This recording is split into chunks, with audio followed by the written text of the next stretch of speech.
Enrique, muy buenos días, bienvenido a Radio 1. ¿Cómo ves todo este tema de tu perspectiva de economista, la situación que se viene viviendo en la economía mundial y economía nacional? Bienvenido.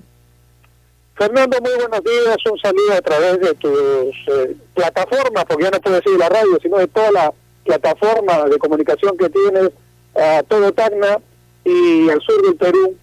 Pero mira, yo lo veo de la siguiente forma. La economía mundial está en crisis no desde ahora. La crisis mundial empezó en el año 2008 y 2009. Y ya el Perú demostró ese año que cuando se trabaja con, digamos, eficiencia y con buena coordinación con el sector privado, uno puede enfrentar la crisis a pesar de la misma y puede sacar ventaja de la crisis incluso. Si tú ves la estadística de crecimiento del Perú, en el año 2009, después de haber estado creciendo al 7-8%, crecimos apenas al 1%. Eso podría ser una señal de debilidad, pero se convirtió en una señal de fortaleza. ¿Por qué? Ese año todos los países en el mundo sufrieron el embate pues, de la tremenda crisis norteamericana que hizo que todos estuvieran en negativo. Perú no solamente no estuvo en negativo, sino creció 1%. Pero ese 1% se debió a que el sector privado cayó bastante como producto de ese impacto internacional, pero el sector público puso 11.000 millones de soles adicionales al presupuesto de ese entonces para obras de infraestructura y programas sociales, pero efectivamente ejecutadas. Entonces, ese mensaje que se llama política contracíclica fue entendido por el sector privado y en la estadística, si bien en el 2009 tuvimos 1% de crecimiento, el 2010 tuvimos casi 10% de crecimiento. Entonces, ¿cómo explicar que una crisis en un año que afecta, lógicamente, porque no estamos, digamos, vacunados contra la crisis, pero en el siguiente año respondemos con 10% de crecimiento? Solamente eso ocurrió porque el gobierno, el Estado y el sector privado actuaron rápidamente y sobre todo el gobierno dio una señal muy rápida y eficiente. ¿Qué es lo que está pasando ahora? La crisis no ha terminado desde entonces. Se ha cambiado, digamos, el eje del impacto. Ahora lo que estamos sufriendo ya no es la situación norteamericana ni la deflación japonesa, estamos más bien sufriendo la situación de recesión europea y de desaceleración de cierto crecimiento chino. Y todo eso está haciendo que los precios de los metales que exportamos hayan bajado. Ya han bajado algunos entre 10 y 15%, y eso es muy importante porque son menos ingresos para todos nosotros, menos divisas, menos impuestos, menos canon. Entonces, ¿qué es lo que tendríamos que hacer? Lo que tendríamos que hacer es repetir lo que ya se probó que fue exitoso en el 2009. El gobierno tendría ya, sin discurso, que meter la mayor cantidad de recursos posibles, pero no al consumo, sino a la inversión en infraestructura. Y poner proyectos que están en camino, que están demorados, que están en concurso, que están por ahí con trámites pendientes, en condición de ejecución. Ese es para mí el principal tema que hay que discutir ahora, para que el gobierno se dé cuenta que tiene en la mano la posibilidad de contrarrestar esta situación, y de esa forma, Fernando, se podría contrarrestar el menor impuesto y el menor canon con mayor inversión. Ese es mi punto central que quisiera explicar. Y me gustaría preguntarte, ¿esto no lo vio venir Castilla, que es tan, digamos, cercano al presidente de la República? Castilla es un buen financista, pero en el tema de ejecución de proyectos, él no tiene tanta experiencia. Él maneja bien las cuentas fiscales, las hace con responsabilidad, tiene una buena visión macroeconómica, pero en la ejecución, ¿dónde está la falla? Que los ministros están vinculados a la ejecución de infraestructura, transportes, agricultura, energía, vivienda, no están a tono con las circunstancias. Y yo creo que le están dando una información inadecuada al presidente. Porque yo sí creo que el presidente está interesado en que se ejecuten las inversiones, porque él ya debe haber hecho su cálculo y dice, así como van las cosas, en mi gobierno no voy a inaugurar casi nada importante. Lo que va a inaugurar prácticamente son obras que ya estaban encaminadas en el gobierno del presidente García. Por ejemplo, los tramos siguientes del tren eléctrico, algún proyecto energético, todo ya estaba. ¿Cuál ¿Cuál es la obra nueva? La obra nueva de este gobierno todavía ninguna ha debutado, ninguna, están en concurso. Eso demuestra no que hoy día no aparecieron esas dificultades, las dificultades que tienen los actuales ministros son las mismas dificultades que han tenido otros gobiernos y otros ministros.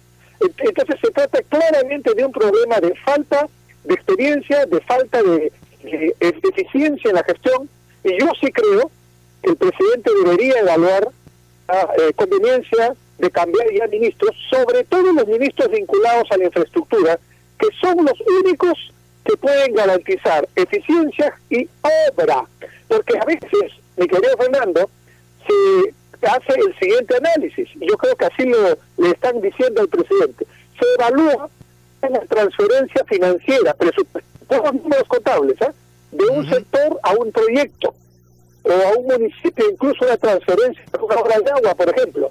Pero eso no significa que la obra se esté haciendo, todavía no se ha abierto un cuadrado de zanja, todavía no se ha puesto nada, no hay obra, solo es movimiento financiero, y eso no impacta en el empleo, los ingresos, no sirve. Entonces, al presidente le están diciendo, sí, mi ejecución va muy bien, mire usted, estamos en 60, 70%, algunos más que otros. Pero en concreto, ¿cuánto de eso es obra física? Yo estoy seguro que ni el 20%. Ese es el problema que está ocurriendo. Y yo creo que, más allá del tema político, que es otro tema, donde también hay circunstancias difíciles ahora, hay que generar una condición de eficacia en la gestión pública en tiempos de crisis, y me parece que los que están a cargo no la están viendo, y esto en tiempos cuesta mucho al Perú. En el Perú no solamente, para los oyentes, es importante esto, quiero dejar este mensaje, en el Perú no solamente hay que medir cuánto vale una obra pública, y por supuesto hay que medirla cómo se hace y de manera transparente, también hay que medir cuánto cuesta no hacerla, y cuánto cuesta no hacerla a tiempo. Cada año que se deja de hacer una obra importante, cuesta 5% más solamente por el incremento de los costos de la construcción. 5%. Quiere decir que si yo dejo, por ejemplo, un alcalde deja de hacer una obra importante en 2 años, ya subió 10% la obra sin que, digamos, haya pasado ninguna otra cosa que simplemente crecieron los precios de la construcción, ¿no? Y por supuesto, en 4 años no se hace una obra, ya vale 20% más, ¿no? Además de los periodos adicionales de tiempo que a veces toman los concursos, etcétera, etcétera. Hay que ponerle una dosis de eficiencia a la gestión pública. Creo que ese es no digo que no estemos afectados por la crisis internacional, pero ¿qué es lo que podemos manejar? Los precios internacionales de los metales, eso no lo manejamos, ni lo vamos a manejar, eso aparece, es una variable exógena. Lo que podemos manejar es la respuesta de eficiencia e inversión. Por supuesto, el gasto no debe ir al consumo, pero sí a la inversión. Ahora, dices que ese gasto debe ir sobre todo en inversión en infraestructura. Ahí opinaría que podría ser también una responsabilidad, no solamente del gobierno central, sino de los gobiernos regionales que no sacan adelante los proyectos necesarios para sus regiones. Aquí en Tacna, tú has sido ministro de Transportes, has visto cómo ha habido problemas para conseguir que pase el tema de la carretera Tarata, Ticaco, Candarabe o la Tacna, Colpa, La Paz, que hasta el día de hoy no se ejecutan, son sueños anhelados que todos los candidatos los ofrecen, pero que no se ejecutan hasta el día de hoy, y siendo región, como se dice, canon dependiente, con los recursos necesarios, no se pueden ejecutar o terminar. Claro, mira, Fernando, ahí hay que hacer un sinceramiento. Haz un día un debate allí en la radio e invita a todos los involucrados, pero para decir lo siguiente, ¿no? Un proyecto de inversión en infraestructura tiene varias etapas. La primera es pensar cómo lo hacemos, qué vamos a hacer, qué tamaño tiene, cómo lo financiamos, lo hacemos con el sector privado, solo con el sector público, en fin, todo el concepto, el diseño, ¿verdad? Lo segundo, y por supuesto hacemos el expediente, el estudio, ¿no es cierto? Que muchas veces ni siquiera está cuando se hacen los anuncios. Lo segundo es, hacemos el concurso público para llevar a cabo el proyecto, esa segunda etapa. Lo tercero es, buscamos el financiamiento y firmamos el contrato. Ahí nomás, en tiempos, ya debe haber entre 2 y 3 años, Fernando. Fíjate lo que te estoy diciendo, ¿eh?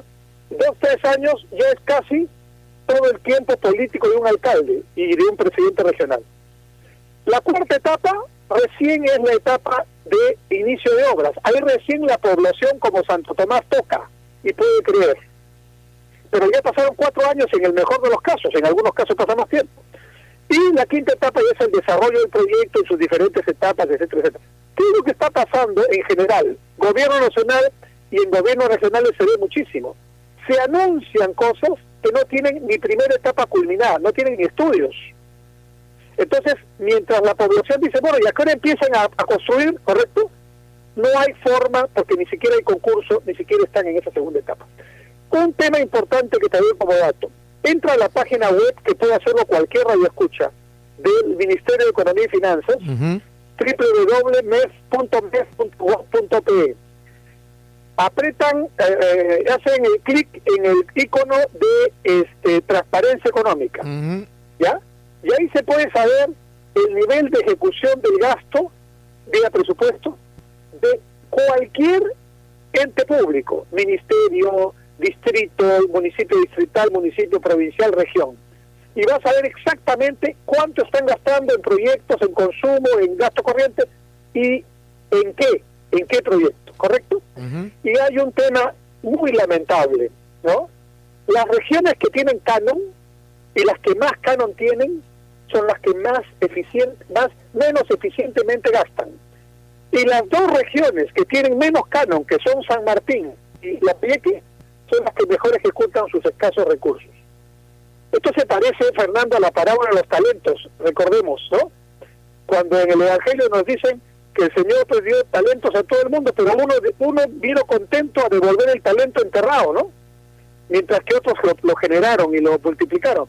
¿Y qué hizo el Señor? El Señor en el Evangelio se enoja en dos momentos. Uno cuando expulsa a los mercaderes y otro cuando le da cuenta a este siervo del talento enterrado, y el Evangelio sigue contando cómo lo expulsó, ¿no? Lo increpó, no fue nada cortés el Señor con el siervo. Eso es lo que está pasando.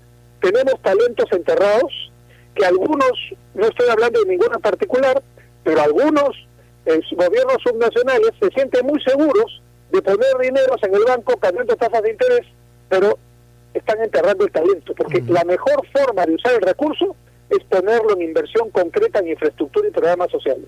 Y eso es lo que se debe hacer. Tacna tiene unos 400 millones en el banco y ha tenido cerca o más de 3.000 millones de soles desde el 2007 hasta el día de hoy, y no ha invertido en ni una obra pública de impacto regional.